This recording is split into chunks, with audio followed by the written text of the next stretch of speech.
So, you're thinking about moving to Palm Coast, Florida, but you want to know what the deal is with the tornadoes? That's exactly what we're going to cover in today's video. If that sounds like something you're interested in, then stick around because we're going to get after it right now.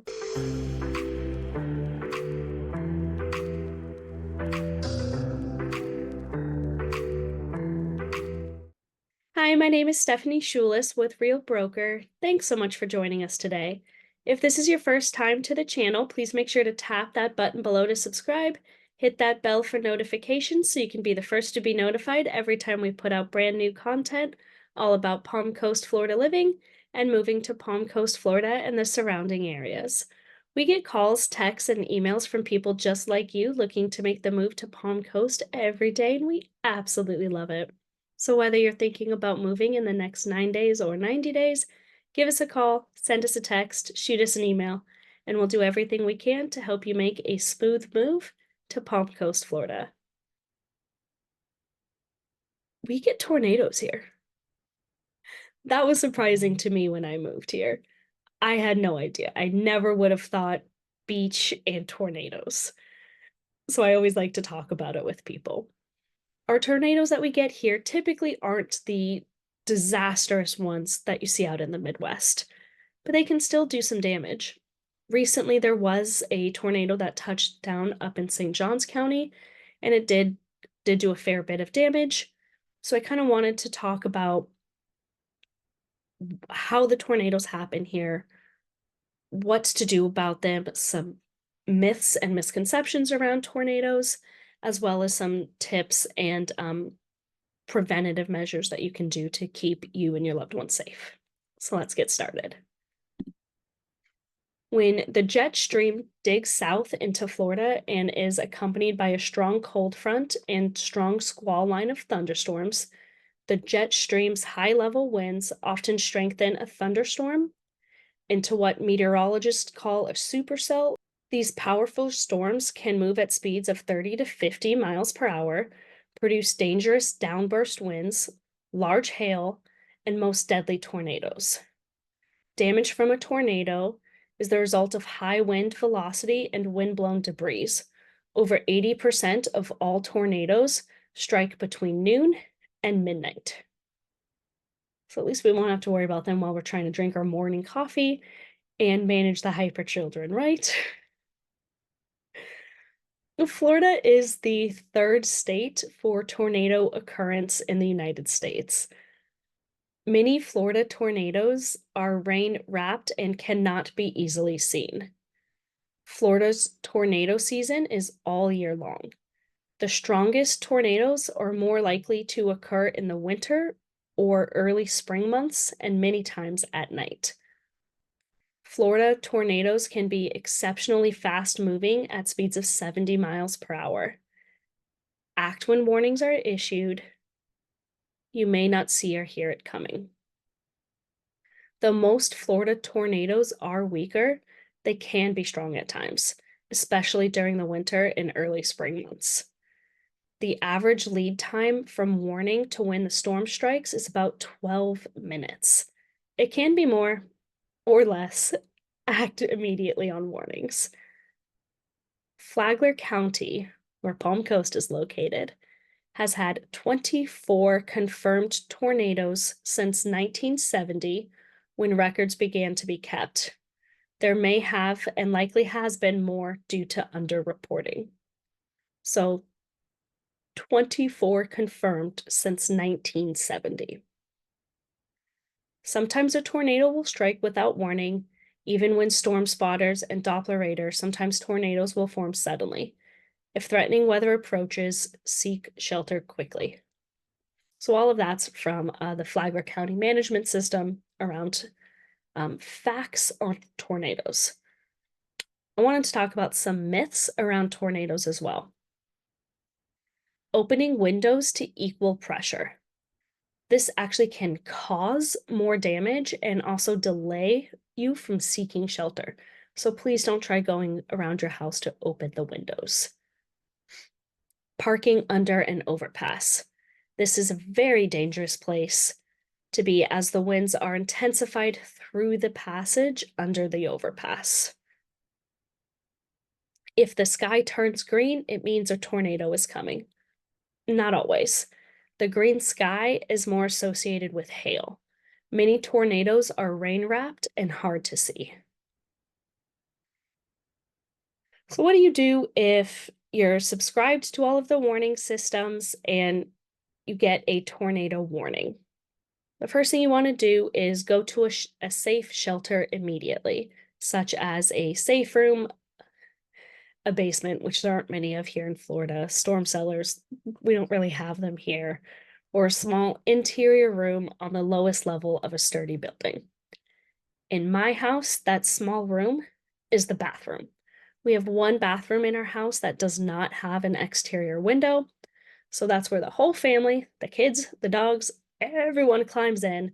As many of us as can fit in the bathtub, make a game out of it to keep the kids entertained, and we wait out the morning. You want to stay away from windows, doors, and outside walls. Do not go under an overpass or a bridge. You're safer in a low, flat location. Watch out for flying debris that can cause injury or death. Use your arms to protect your head and neck. If you can't stay at home, make plans to go to a public shelter. If you are in a car or a truck when the warning comes through, if the tornado is visible far away and traffic is light, you may be able to drive out of its path at right angles to the tornado. If you are caught by extreme winds or flying debris, park the car as quickly and safely as possible out of the traffic lanes. Stay in the car with your seatbelt on. Put your head down below the windows. Cover your head with your hands in a blanket, coat, or other cushion if possible. If you can safely get noticeably lower than the level of the roadway, leave your car and lie in that area, covering your head with your hands. Avoid seeking shelter under bridges, which can create deadly traffic hazards while offering little protection against flying debris. All of those tips come from the CDC. When it comes to preparing for a hurricane, the first thing you're going to want to do, like I already mentioned, is sign up for the warning systems. There are emergency alert systems and the NOAA weather radio that are also great to have for emergency alerts. If your community has sirens, ours doesn't, then become familiar with the warning tone. For us here, I just sign up for the Flagler County alert system. It covers hurricanes, tornadoes, thunderstorms, things like that. You can get a text and email. It's free. You sign up once and you're set for the rest of the time. So that is what I recommend to all of my customers. You're going to want to pay attention to the weather reports. Meteorologists can predict when conditions might be right for a tornado.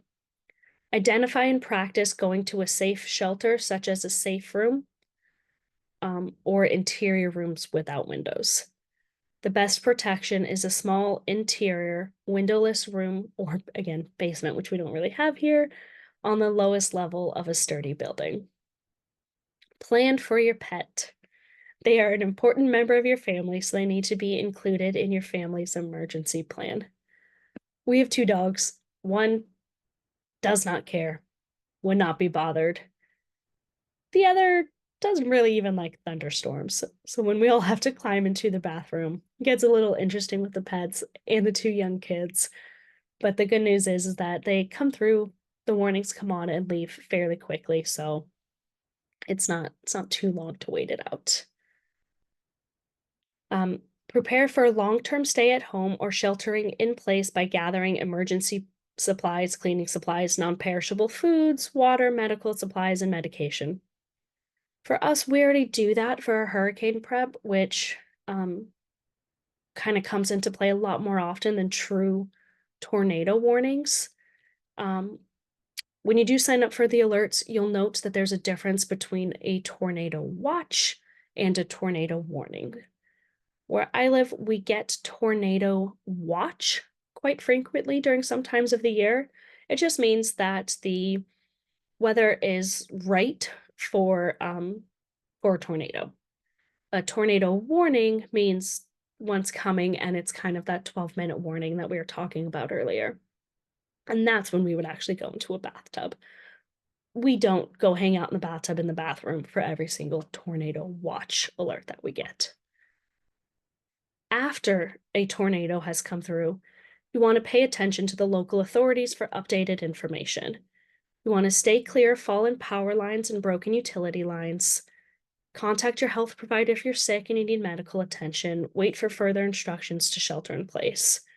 You want to wear appropriate gear during cleanup, such as thick soled shoes, long pants, work gloves, and appropriate face coverings are masks if cleaning mold or other debris. Like I mentioned, there was recently a storm that hit here with a tornado in St. Johns County. I did have a past customer whose house was hit. Everyone was fine. Pets were fine. The house was fine. They had an inspector come out and take a look at the roof, so they knew if they needed to file anything with their insurance company. Their roof was okay. Their fence was gone. It was just missing. And they had their house backed up to a preserve, so there was a whole lot of downed trees, and they had some of their neighbors' lawn furniture and things like that that needed cleaning. So we went up and helped them and several of their neighbors in that community out. For the most part, the damage in that community, like I said, tended to be outside the home. Um, Lawn chairs, uh, tables, umbrellas, lots of downed fencing. Um, some people did have some shingles missing or some shingles that were loose. And then they, kind of played that debating game of whether or not it was worth reporting to insurance or just taking care of without insurance. Um, but overall, the damage was not extensive. And at least as far as I know, nobody was hurt. And that's kind of the biggest impact we've had from a tornado in the 6, 7 years that I have been living here. Like I said, we do get the watch alerts regularly during some parts of the year. And then the warnings, we've only had a handful of. I can tell you that in the 6, 7 years that I have been here, we did have a micro tornado, a downburst that did take out one panel of our fence and did do some damage to the neighbor behind us, to their greenhouse that they had. That's it, didn't come anywhere near our house. The rest of our fence was perfectly fine. It was literally just one panel along the whole fence. So that's the only damage that we've had. It's not something that I really worry about, but general preparedness is always good, so I like to talk about it.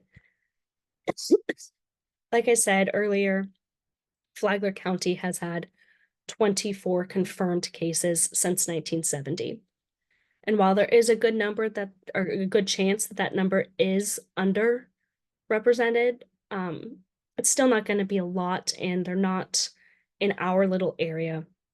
Certainly not as bad as they can be out in the Midwest, thankfully. If you have any questions about tornadoes or storms in general here in Palm Coast, you can leave a comment, give us a call, send us a text, shoot us an email.